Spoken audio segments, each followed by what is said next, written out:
हमन मन साथ कुछ ऐसा चमत्कार हो जाए हमन तो कभी सोचे ही नहीं रहे। तो चलो शुरू से दिखत हो। संगवारी है तो मन बेल पत्ता तोड़े पर आए हैं और इसने मस्त छोटे छोटे उगे अभी ये देखो। तो हमें खुशबू पहिनी का बेल पत्ती ये देखो 5 ठन ही कथे। हाँ 3 2 5 ठन दिखा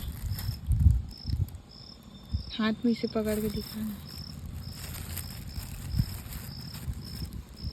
ये देखो दुर्लभ बेलपत्र मिली से हमला दर्शन कर ला आप मन भी। एमे के ठन है 6 ठन है और इसमें 5 हमें 5 ठन है देखो मेरे। एक ठोक और है ये 5 ठोक वाला है।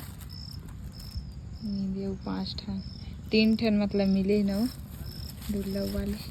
संगवारी 3 पत्ता वाला तो बेलपत्ती हमेशा मिलते लेकिन ऐसा जो बेलपत्ती मिलना है ना बहुत रेयर है।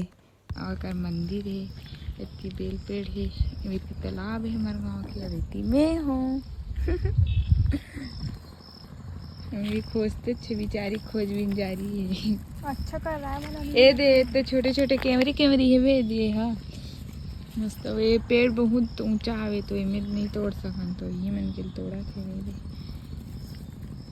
कौन कौन उपास रहू सावन सोमवार के तिमन बताऊ कमेंट में और हर हर महादेव लिख दे संगवारी हो।